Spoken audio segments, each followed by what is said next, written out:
Today on the 21st Show, the campaign to be the next U.S. Senator from Illinois after Dick Durbin's decision not to seek re-election. We'll have the sixth in our series of conversations.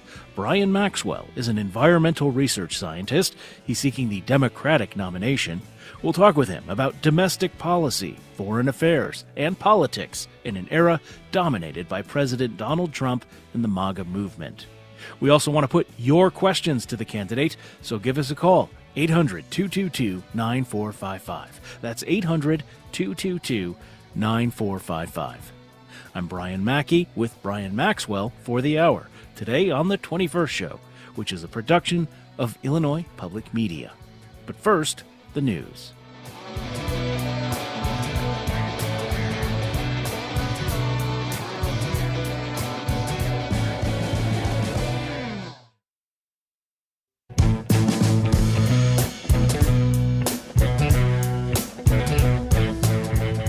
From Illinois Public Media, this is the 21st Show. I'm Brian Mackey.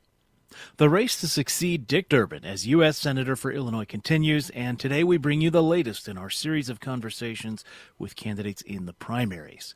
There are 16 people running, Democrats and Republicans, and we have scheduled or already done interviews with 13 of them.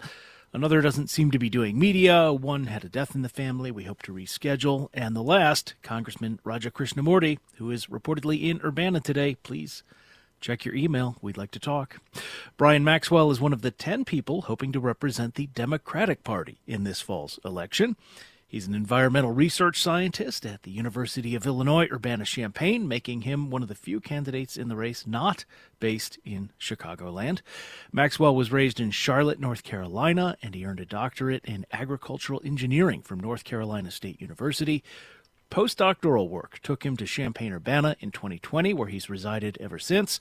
Today, he's an assistant research scientist and project engineer with the Illinois Sustainable Technology Center. Maxwell has also been involved in political volunteer work, supporting progressives running for local office and anti-war causes. Now he's running as a first-time candidate in the Senate race. He joins me today from our studios in Urbana. Bryan Maxwell, welcome to the 21st Show. Hey, Brian. Thank you very much for having me. Really appreciate taking the time to give all the candidates in this race a voice. I think that's really important in this particular moment where people are looking for new voices from the Democratic Party. I think that's really important for voters to be able to hear from a wide range of candidates and backgrounds. All right, and we want to hear from voters. We have a lot of ground to cover, as we will today, as we do in these conversations. We're aiming to talk about your background, foreign affairs, domestic policy, and some big picture themes in American government and politics. I also, again, want to hear from you. You can join the conversation throughout the hour. 800-222-9455 is the number. 800-222-9455. All right, let's start with your background. What was it like for you growing up in North Carolina? So, I grew up in rural communities in South Carolina and North Carolina. I grew up in Charlotte. I was raised by my parents and grandmother, who I would credit with, a really great upbringing, which I'm very blessed to have, and really I credit them with giving me a deep love for the environment and the natural world, which really, pushed me to pursue a career in environmentalism and environmental engineering. And really just a deep empathy and appreciation for wanting to help people in our communities, especially those whose voices often go unheard. So that's been really driven a lot of the work I've done in my life, especially with volunteering related to housing issues. Since moving to Urbana, I've worked with a variety of different volunteer organizations for helping the unhoused in our communities, whether it was the Phoenix Center before it was Strides, the Canteen Run, which goes around town delivering coats and food for people that are in need of our communities. That's just been a big part of my life.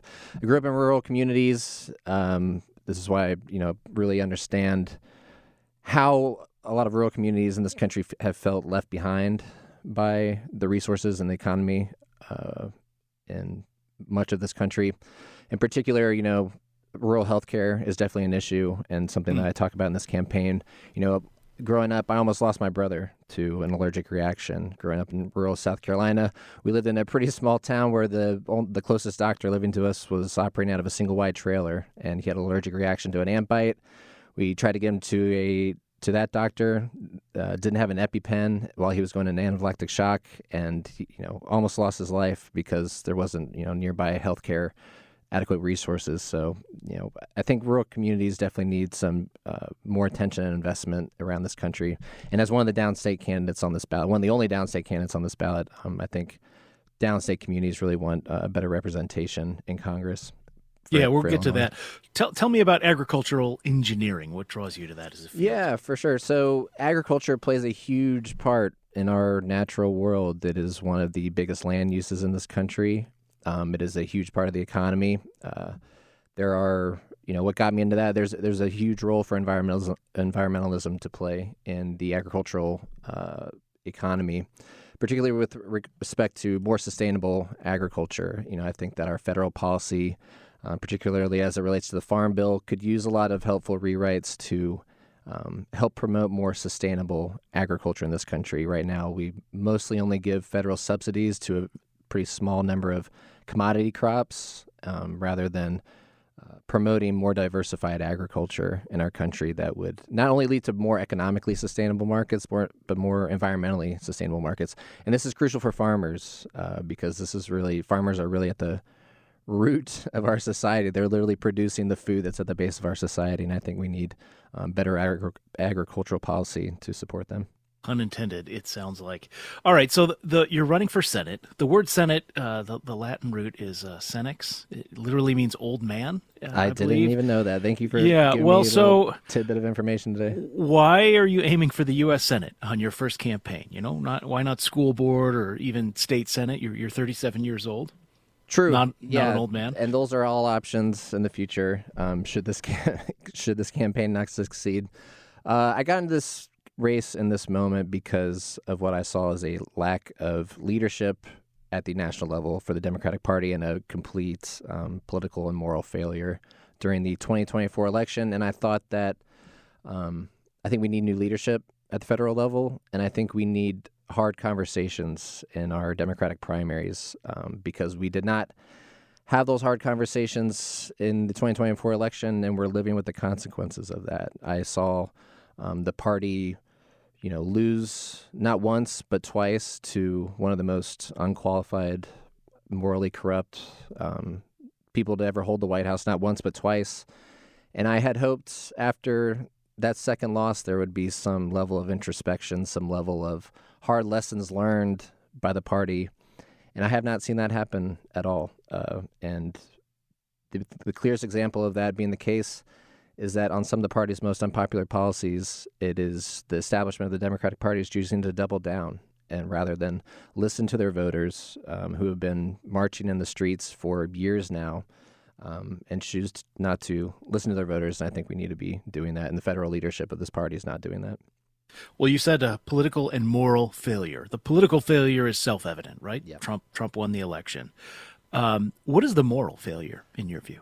In my view, the moral failure of the Democratic Party was the fact that it, leading up to what many of us consider to be one of the most consequential elections of our lifetime, which we are living with the effects of now, the Trump administration, all the violence and chaos that's ensuing from that. In the lead up to that election, the Democratic Party chose not to listen to millions of their own voters who were literally in the streets, setting up encampments across the universities on campuses across the country, demanding that the party stop sending military support to Israel to commit a genocide in Gaza. It was incredibly unpopular, deeply immoral. We were seeing just catastrophic, unimaginable levels of violence overseas against Palestinians. You had millions of people out in the streets, an entire uncommitted, organized campaign, uncommitted vote in the primaries, and the leadership of the Biden-Harris administration did not budge on this issue, not one bit.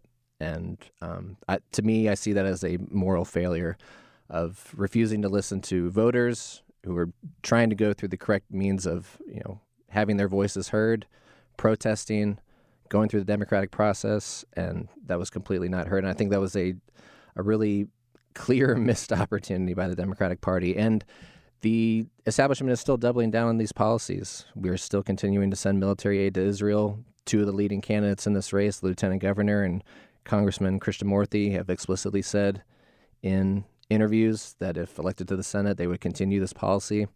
And, I talked to young voters on this campus, and it is one of the most frequently brought up single issues I hear from young voters. And it's no surprise that the Democratic Party performed one of the worst in this last election cycle in 2024, performed the worst with young voters than it has in the last, I think, 20 to 30 years.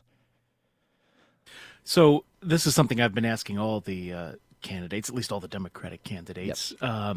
And just to be clear, I think I heard you say this, but you do believe Israel's response to the attack from Hamas, Israel's response in Gaza constitutes a genocide. Absolutely. Yeah. And that's not just my opinion. That's the consensus of almost every major international human rights organization.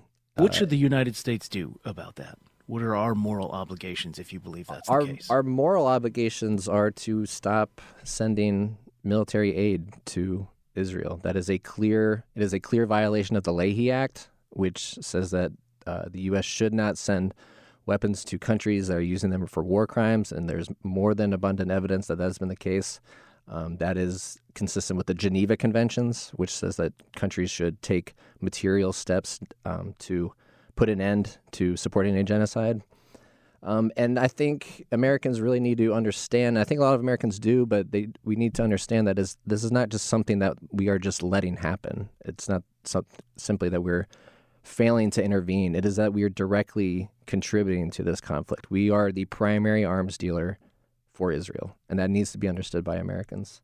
And a lot of Americans are tired of this, and it's part of the reason why I got into this race, part of why one of my key platform points is anti-war. Americans on both sides of the aisle, Republicans, Independents, Democrats, are tired of seeing their federal tax dollars be sent overseas for unimaginable levels of violence, instead of really key, necessary investments in our communities that are deeply struggling right now. If you were in the United States Senate, what sort of response from Israel to what happened in October 2023, what sort of response would you have supported? That's a great question. A more proportionate response. I'd see October 7th as the result of decades of failure of diplomatic pressure by the international community, including the United States, to find a peaceful and diplomatic solution to creating two states for both Palestinians and Israelis, and to respect international human rights for both groups of people. Should America recognize a Palestinian state? Yes, absolutely. I don't see. I mean, really, that needs to be left up to Palestinians. Palestinians need to be at the negotiating table. Right now, we're seeing the Trump administration forming this Gaza Board of Peace, of who's going to manage Gaza after this has all been said and done. And there are no Palestinians. It's not clear if there'll be room for Palestinians in Gaza under this plan. Yeah, no, go ahead. None at all. And this is important to Illinois. Illinois has the highest Muslim per capita population in the country.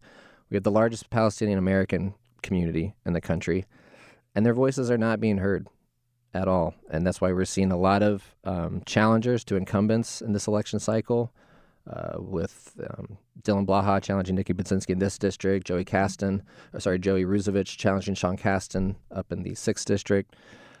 We're seeing a lot of people step up who want to advocate for a more humane foreign policy. Do you think that you mentioned that the Democrats lost voters on this issue?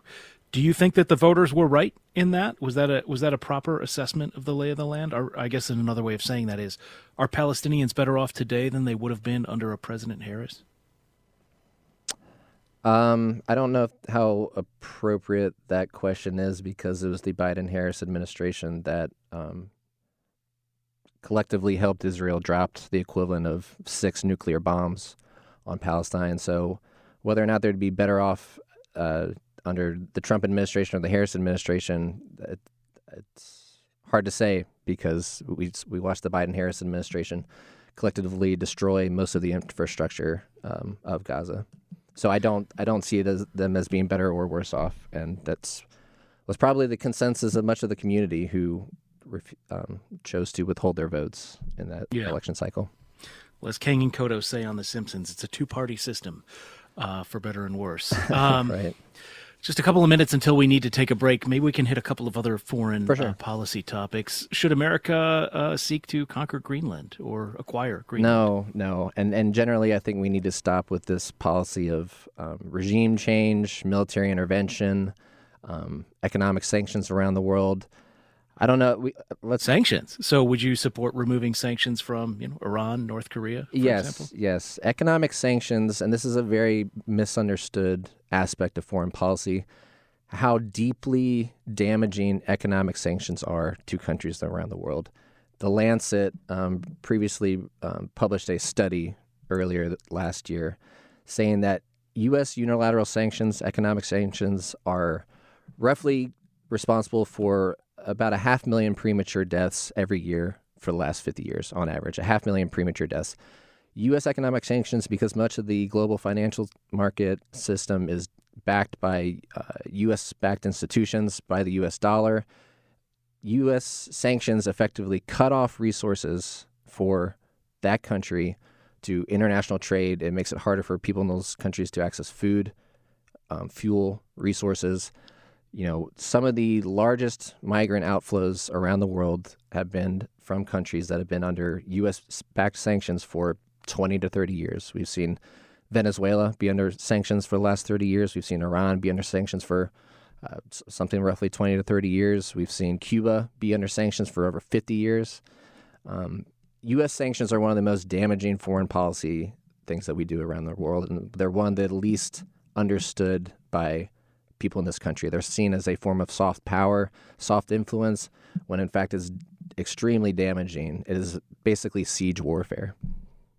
All right, we are talking with Bryan Maxwell, one of the 10 Democrats seeking their party's nomination for the United States Senate for the seat that is being vacated by U.S. Senator Dick Durbin at the end of his term, January 2027. Of course, the primary is a lot sooner than that. It's coming up in March. Early voting begins next month in February. If you want to join us, 800-222-9455. This is The 21st Show.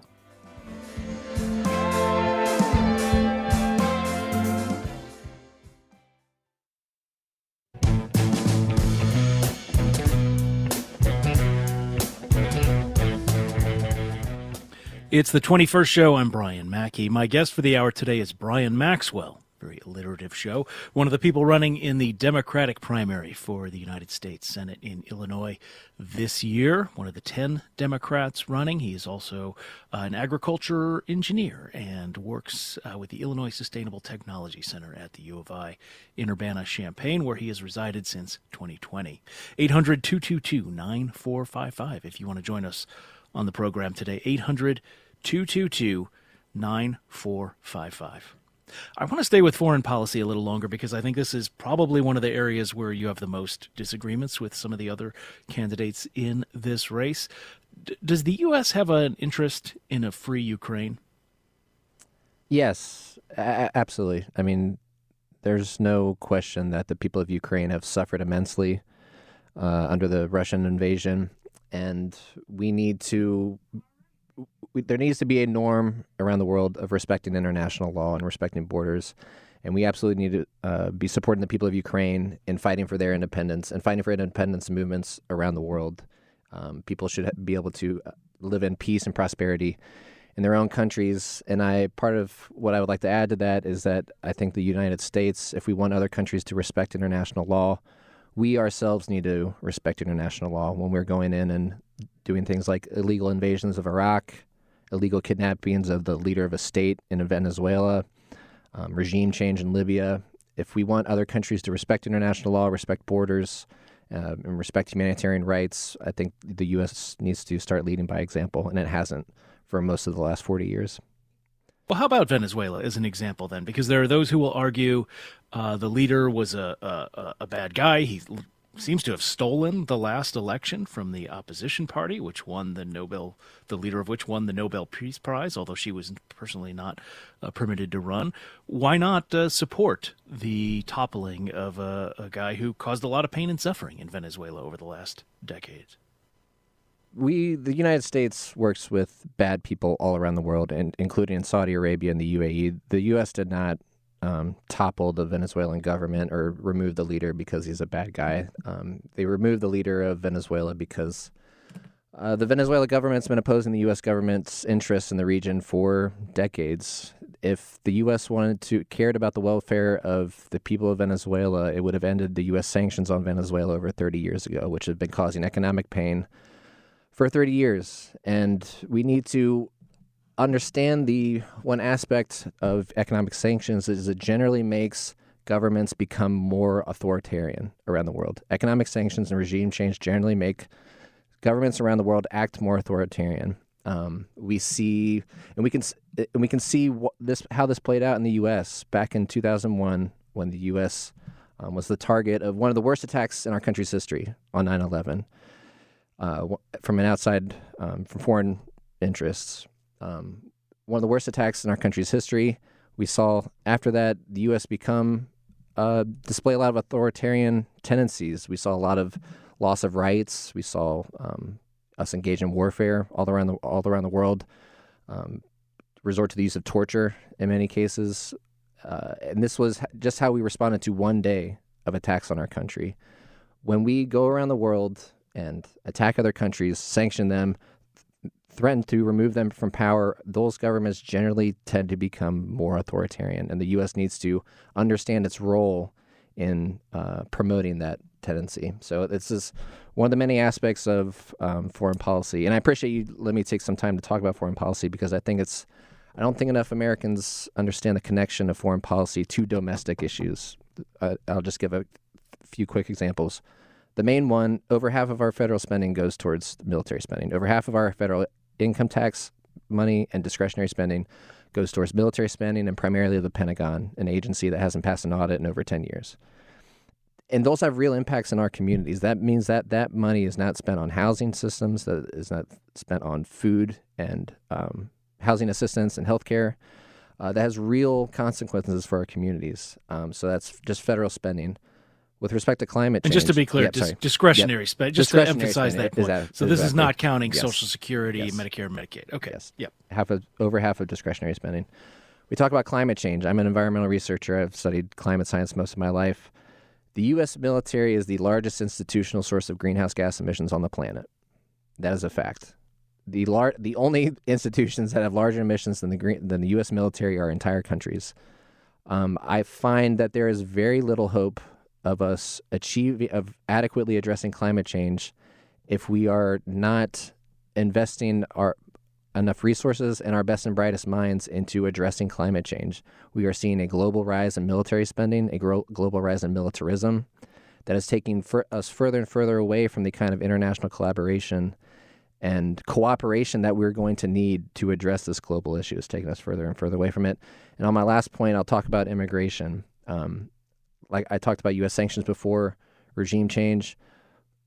U.S. regime change, economic sanctions, illegal invasions are one of the primary drivers of mass migration around the world. It is estimated that the war on terror displaced some 35 million people over the years. 35 million people were displaced by the U.S. war on terror. And that's not just in the Middle East, that's in Africa, where under the Obama administration, we essentially turned Libya from one of the most prosperous countries in Africa into a failed state, sent hundreds of thousands of people fleeing the country, many of them across the Mediterranean and to Europe. We've seen how decades of regime change and economic sanctions have uprooted people from their communities all across Central and South America.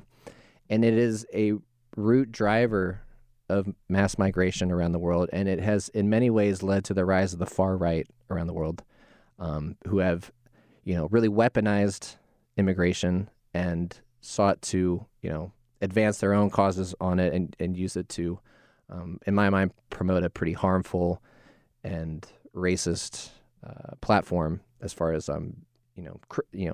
dehumanizing immigrants, which is what we're seeing the fallout of today under the Trump administration. I guess maybe to wrap up this portion of the conversation, America has been a global superpower for all of my lifetime, all of your lifetime, the lifetime of most of our listeners. Should America seek to continue to be a global superpower, or do you think we should give that up?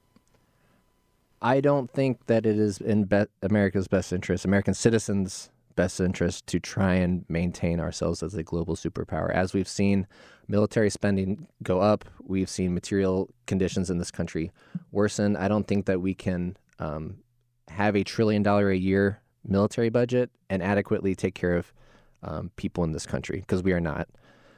I think that we need to find diplomatic ways to achieve consensus around the world, and it is a far more economic, a far cheaper solution to disagreements around the world. I think that if our government wants us to, see this rise in political violence around the world, I think if our government wants to slow that trend or end that trend, essentially, it needs to be leading by example and be pursuing diplomacy and peaceful resolutions to these disagreements with governments around the world, not military intervention, and not trying to, play this role of a global hegemon around the world. If you're just joining us, it's the 21st show. We're speaking with Bryan Maxwell. He is one of the candidates for United States Senate, running on the Democratic Party primary coming up in March. 800-222-9455 if you want to join us today. And let's go now to the phones. John is calling from Rockford. John, thank you for calling in. Oh, well, thanks for taking me, Brian. Mr. Maxwell, I'm very delighted to hear of your position on military aid to Israel. I wanted to let you know, perhaps you know about this, that back in about 1975, the Glenn and Symington amendments to the act that allows the U.S. government to provide foreign aid to foreign countries absolutely prohibited all foreign aid to countries that have nuclear weapons and have not signed the Nuclear Non-Proliferation Treaty. Israel has nukes and has not signed that treaty. Therefore, every dollar of aid to Israel since 1975 has been illegal. That's for your consideration if you want to think about it. One other thing I wanted to mention about your opponent, the front runner, Mr. Krishnamurti. Mr. Krishnamurti has a religion. It's Hinduism. He's a minority. That's a minority in this country. And I'm a socialist, and that is my religion, and that's a minority in this country. But on the 2nd of February in 2023, Mr. Krishnamurti voted for H. Con. Res. 9, denouncing the horrors of socialism. And in that resolution, Congress outright denounces socialism in all its form and opposes implementation of socialistic policies. Now, how can a man who practices a minority religion freely vote for this resolution that attacks my minority religion? You might be interested to know that of the 100 of the entire House of Representatives, 328 members, 219 Republicans and 109 Democrats voted for this resolution, in violation of their oaths of office, as clearly I can see. So maybe you can ask him sometime, since I haven't been able to, even though I've written him a couple of times, to please explain why he thinks he can denounce my religion. And John, thank you so much for the call. We appreciate it. Brian, let me ask you about, do you identify as a socialist or a democratic socialist, or how do you characterize yourself? Yeah, I would say I support socialist policies. I think the identification of isms and ists gets really lost in the weeds, and people put too much identity behind a label. But I do support socialist policies because we see them succeed all across Europe. And we have many socialist policies here in the U.S. with respect to even some healthcare policies. How we, essentially subsidize public roads in this country. That is a mass public benefit that, benefits society that we all chip in to contribute to. And I do think it says a lot about the Democratic Party that they chose to vote on this resolution when you're seeing socialist policies become more and more popular with people in this country, because they are not seeing our current economic system working for most people in this country. The current system of primarily, predatory capitalism and dog-eat-dog capitalism, we're not seeing that work for most people in this country. The status quo has not worked for the working class in this country for decades. We've seen more and more of our country's wealth and the value and wealth produced by the working class primarily ends up in the hands of a smaller and smaller number of people. So, I totally agree with the caller, and thank you for calling in and saying that. I haven't spoken with Raja Krishnamurthy personally. In a lot of these forums, they've done a pretty good job of keeping us separated from the top candidates, because I don't think they want us to ask hard questions of them. But yeah, absolutely. I think we need more policies in this country that actually benefit the working class and not a small number of individuals and corporations in this country. We don't have time to get into a sort of college debate about the definition of the word socialism. Right, I will say stay tuned. We're going to talk about this in depth in the coming months on an upcoming program. But I do think it's one of those terms where you say it and some people think free healthcare, free college, and other people think of gulags and breadlines. And so you really do need to define your terms. Let's move on to domestic policy, though. Should we abolish ICE? I am for essentially abolishing ICE. Yeah, I think what we've allowed Immigration Customs Enforcement to become in this country has gotten completely out of hand. We are seeing it become essentially a paramilitary police force ran by the federal government whose authority supersedes state governments. And we are seeing everyday citizens, people with documentation in this country, having their rights violated. We are seeing extrajudicial assassinations of citizens in the streets. And all this took Trump less than 6 months to do. It took Trump less than 6 months to turn this agency into one of the most well-funded paramilitary forces in the country. The annual budget now for ICE is larger than most countries' militaries around the world. And for most of its inception, the Department of Homeland Security, DHS, is less than 30 years old. For most of its inception, it has been used as a tool for racially profiling communities in this country. It was used to racially profile Muslim Americans after 9/11. It has been used to racially profile immigrant communities, and it's continuing to do that. I think that leaving that infrastructure in place for the next time someone like Trump comes along is extremely dangerous. I think we can do better than this kind of violent treatment, carceral treatment of our immigrant communities in this country. You mentioned political and moral failures of the Biden-Harris administration. Did they do or not do the right thing in not having more restrictive border enforcement, if that makes sense, how I phrase that? They had, the Biden administration's deportation numbers were higher than the Trump administration. I don't think that they were as lax as people say. I'm talking about people coming over the border, right? Because those are the images that so captured the nation's attention, and is what a lot of voters say that they really didn't appreciate about Biden. Look, we have to have border enforcement for sure, but when people are coming to our borders with legitimate asylum claims, as many people do, that is a part of international law. We need to be respecting asylum claims in this country.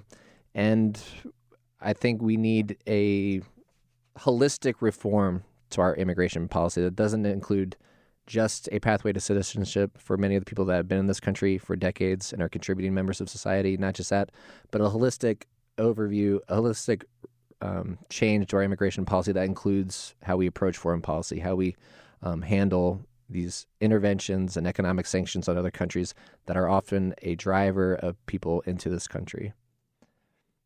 All right, we are talking with Bryan Maxwell. He is an agricultural engineer, currently based at the University of Illinois Urbana-Champaign. He works at the Illinois Sustainable Technology Center there. He's also been involved in political volunteer work, supporting progressives, running for local offices and anti-war causes.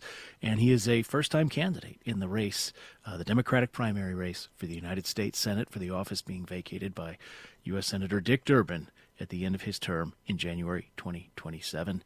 800-222-9455 if you want to join us today.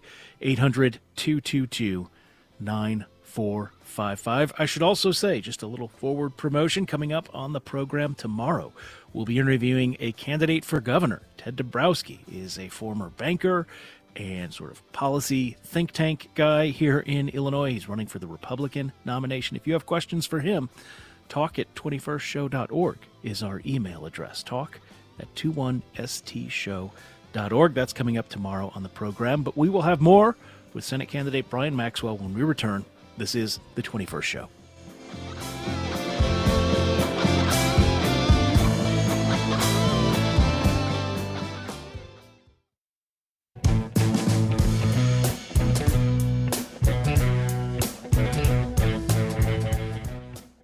It's the 21st Show. I'm Brian Mackey. We are talking with Bryan Maxwell, candidate for United States Senate in the Democratic primary, one of 10 candidates.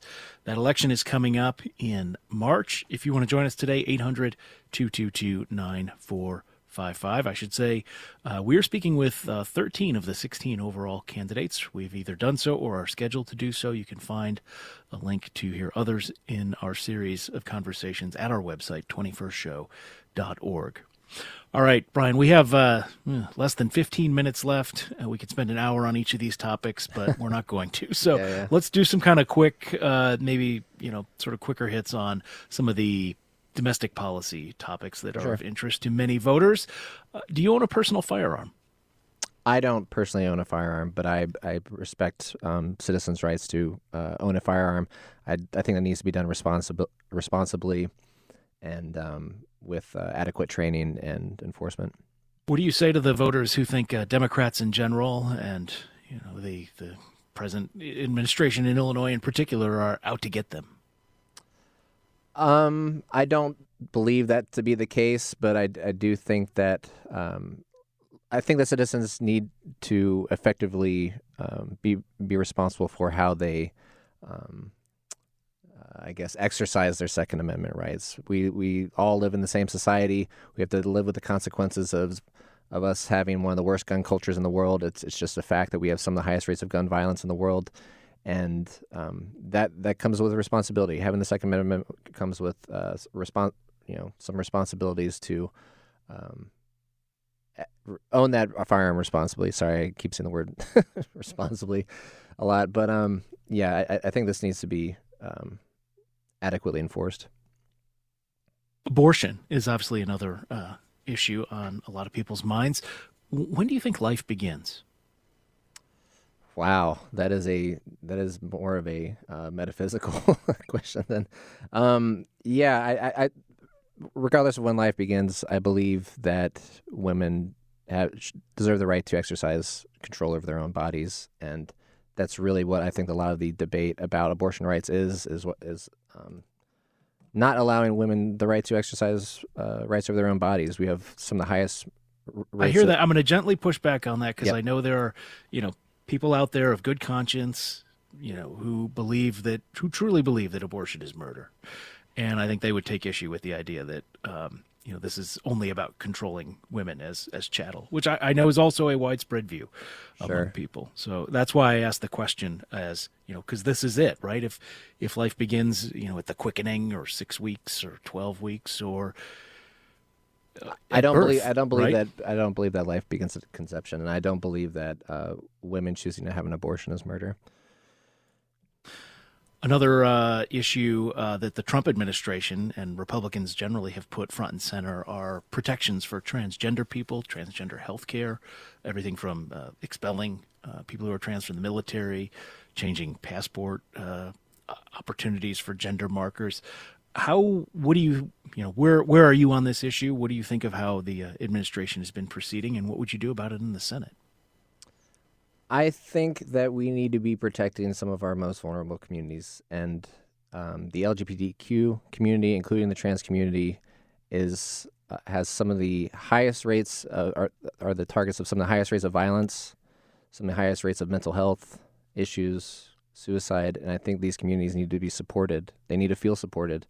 My brother's in the LGBTQ community. He spent much of his life having to deal with the kind of violence and oppression that is targeted towards the LGBTQ community. And I think they need to be supported through real, meaningful civil rights legislation. All right, let's go back to the phones, 800-222-9455. We have Doug calling from Naperville. Doug, thanks for calling in. Thank you, Brian. Good morning. Would first briefly thank you, Mr. Maxwell, for entering into public life, into this race. Very touched by your words about your grandmother and your parents and your South Carolina, North Carolina roots. My question, which I really welcome and need your help, is the great questioning for Democrats. Are elections won in the center or won on the left? And this appeal to you, a tradition of Adlai Stevenson, father and son, of Paul Douglas, Paul Simon, Dick Durbin, that elections, I believe, as being of now the 80 years old, open to those who feel very differently, younger, particularly Democrats, but continue to believe that elections are won in the center rather than on the left. Ezra Klein, David Brooks, I think others continually make that argument, and I just appeal to you. I want to listen to your thoughts. Would you see that the elections would be won in the center more than on the left? All respect for Bernie Sanders and many others, and for you, just ask your thoughts on where our elections won, in the center or on the left for Democrats. Thanks for the call, Doug. Appreciate it. That's a great question. I think that where do I believe that there's more promise for economic policies that actually respond to the material needs of people in this country? And I think that's some of the policies that are being put forward by people on the left. We are seeing, in my mind, the rise of Trumpism and the MAGA movement is born out of a lot of the economic insecurity of people in this country. The status quo has not been working for people in this country. For decades, we've seen the material conditions of the working class decline for the last 50, 60 years. And I don't see a lot of meaningful policy proposals come out of the center that address those material conditions. I don't think that we can improve the conditions of the working class, and I don't think we can counter the status quo and counter the this populist uprising, this populism of the MAGA movement, while pushing status quo centrist economic policies. If you look at the popularity of Mayor Mamdani, the new mayor of New York, a lot of his policies were, I would consider, more left-leaning economic policies of trying to make life more affordable for people in New York City. So I support compromise where possible, but I do believe that some of the more meaningful economic policies that address the status quo in this country are coming from the left. Well, how do you reckon then that people like Joe Biden, who was pretty centrist in 2020, he got more votes than Bernie Sanders in the Democratic primary? I would argue Biden actually. So I've volunteered on the Biden campaign. I worked on that campaign, and I would argue that his platform was pretty progressive. It appealed to a really broad coalition. It appealed to Muslim American voters, the Black community, Latino community, young voters, LGBTQ rights. He ran on policing reform. He ran on the John Lewis Voting Rights Act. He ran on reparations to Black farmers who have had their suffered from de facto land theft policy by the USDA for decades. He ran on a lot of progressive causes that really inspired a lot of young voters and inspired a really broad coalition. And that is what I think is the key to actually beating back Trumpism and the MAGA movement, is building a broad coalition. And in my mind, that broad coalition was shattered in the 2024 election. Young voters, progressive voters, Muslim American voters who were pretty appalled by the administration's unwillingness to meet their demands with respect to foreign policy. So I actually feel that the Biden administration, he himself was a centrist, and he ended up not delivering on a lot of those campaign promises. But I would argue that his platform was pretty progressive. A couple of Senate procedural questions quickly. Again, we're short on time. If you were elected, Sam in Springfield asks, would you vote for a new Democratic leader to replace Chuck Schumer? I would. I don't think his leadership is leading the party in the direction that it needs to be to win elections. And I think that under his leadership, we've seen him continually back unpopular candidates or establishment candidates. And he in particular is largely responsible for doubling down on this policy of supporting continued military support for Israel. What do you think about the filibuster? I 100% support ending the filibuster, and I'll tell you why. We are not getting 60 votes in the Senate anytime soon. Any meaningful legislation that's going to fundamentally improve the material conditions of the working class in this country is not going to pass the Senate with 60 votes, because we're not getting it. And the filibuster has largely turned Congress into a dysfunctional body. It can't get anything major passed. I would argue like the last meaningful legislation we really passed was the ACA over 20 years ago. And, it's essentially deferred most civil rights decisions and most budgeting and funding decisions to the executive branch, to the White House and the Supreme Court. And we've seen what the Supreme Court's been doing with civil rights over the last few years. If we don't end the filibuster, we are not going to pass any meaningful climate legislation. We're not going to pass any meaningful civil rights legislation like the John Lewis Voting Rights Act. We are not going to, I don't see a pathway to passing Medicare for all, which I support. I don't see us passing Medicare for all when we couldn't even pass a increase to the federal minimum wage through the budget reconciliation process, which only requires a simple majority. If we can't even do that through the budget reconciliation, we're not going to pass one of the largest healthcare revisions in this country through that process. So I 100% support ending the filibuster. Just ACA, you threw that out there for listeners. It's the Affordable Care Act, March of 2010, that was signed into law. Yeah. So we're coming to the end of our time together. You've touched on this in a number of different ways, but put yourself in the mind of the young male voter especially, right, who voted for President Trump in 2024. What was that person not hearing from Vice President Harris and the Democrats? I think that for much of that movement, I would probably part of it is the argument of economic insecurities, I think, are still not being addressed by either party in this country. We keep hearing promises by both parties that they end up not delivering on.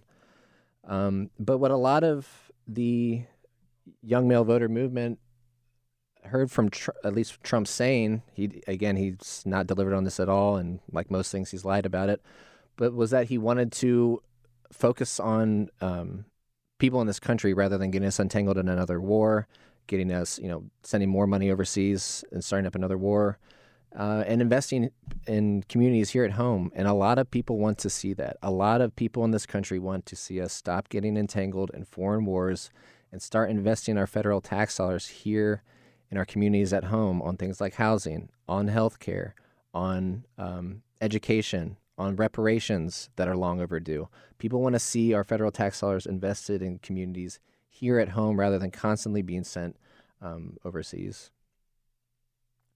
Last question. Dick Durbin resides in Springfield.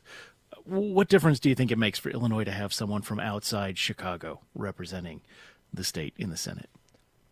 I think that it helps having a downstate representative in the Senate who is more connected with and lives in downstate communities, particularly someone who has experience working in rural communities, has grown up in rural communities, has experience with working with farmers. We've seen... If I can just turn it around, because I've asked candidates from Chicago how they relate to people in, rural Illinois, southern Illinois. You would need to win voters in Chicago to win this statewide absolutely. race. How do you relate to them? Yeah, I'm meeting people in Chicago as well. I inspired a lot of voters in Chicago with my message about reinvesting our tax dollars here at home. That's a rural and an urban thing that people want to see in this country. But we see this kind of geographical divide in this state. I think I don't remember the last count, but many counties downstate want to secede from the state because they don't feel like their voices are being adequately heard. And I don't think that farmers and rural communities' voices are being heard in our federal leadership. Farmers are in a mental health crisis right now. Farmers have some of the highest rates of suicide in this country, and that's a public health crisis, and that's a national security crisis in my mind.